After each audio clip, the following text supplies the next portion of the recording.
Uyu mwana w'umukobwa yishe mama we wamubyaye. Uyu mukobwa yitwa Kari, yavukiye muri Leta Zunze Ubumwe za Amerika. Ejo bundi nibwo yishe mama we mu kwezi kwa 9 uyu mwaka turimo wa 2024. Uyu mwana ubwo yari afite imyaka 6 nibwo yatangiye kugaragaza ibibazo byo mu mutwe. Ababyeyi be baramuvuza, afata imiti arakira, ariko akigeza mu myaka 11 nibwo yongeye kujya yumva amajwi adahari. Urumva yari yongeye kurwara mu mutwe. Zino ndwara zijya zibaho, ariko umwana yarakomeje ariga. Yanigaga ku kigo mama we yigishagaho cya secondary, bino bigo by'amashuri yisumbuye abana bajyamo bakirenga primaire, bakirangiza amashuri abanza. Mama we yigishaga imibare. Kari akigeza mu myaka 14 nibwo yahuye n'inshuti ye yitwaga Zaza.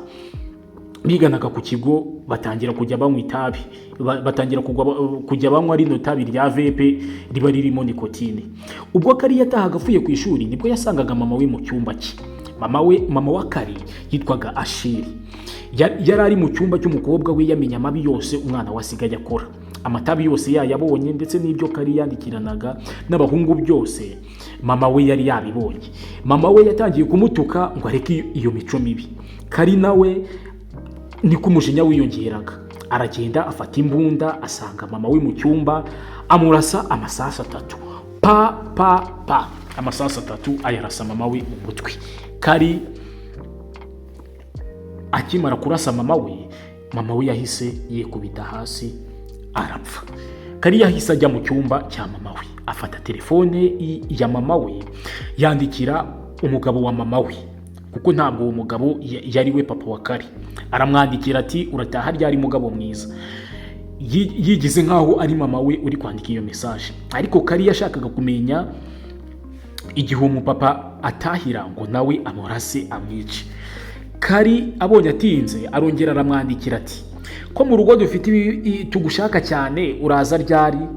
Papa we nawe ati ndaje nyuma y'iminota 15.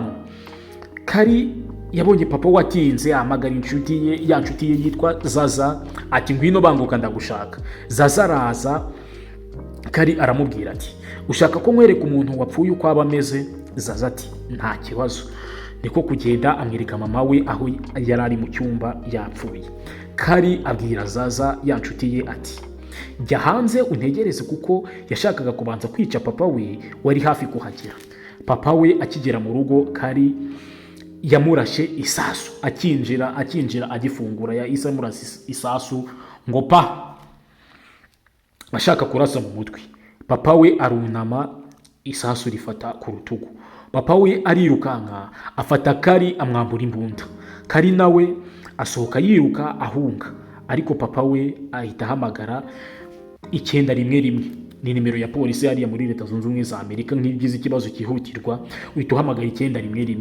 Kari baraza baramushaka, abapolisi bamusanga aho yari yihishe muri rigore, baramujyana. Ubu Kari yamaze gukatirwa gufungwa ubuzima bwe bwose, yamaze gukatirwa gufungwa burundu.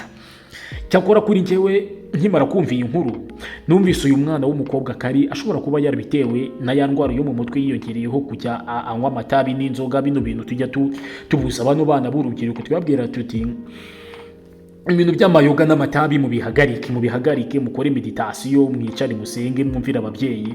Ariko nsigaye numirwa kuko usigaye ugenda ukaba wasanga abana batoya rwose, umwana utarageza n'imyaka 20 ugasanga biteretse amayoga, amatabi. Sinakubwira oya. Kuri njye natekereje yuko bitewe n'ubu burwayi bwa Kari hiyongeyeho nyine n'ibi bintu yagendaga afata no matabi n'aya mayoga, noneho ya ndwara ikarushaho gukomera ku buryo yisanze mu kibazo, ashobora no gukora amahano nk'aya ngaya. Kuko iyo ataza kongeraho bino bintu by'ibiyobyabwenge, imiti kwa muganga bari bamuhaye yari ihagije, ariko kuko yagiye ayirenzaho byagiye birushaho kugenda biba bibi. Ariko urukiko rwemeje ko yabikoze yabigambiriye, kuko mu rukiko yanemeye yuko yarashe amasasu 3 mama we, agasigarana andi masasu 3 yo kuza kurasa papa we. Umwavoka wiwe yari ari kuvuga ngo Kari ibi bintu yabitewe no kurwara, ariko urukiko rwemeza yuko yari yabigambiriye. Ciao.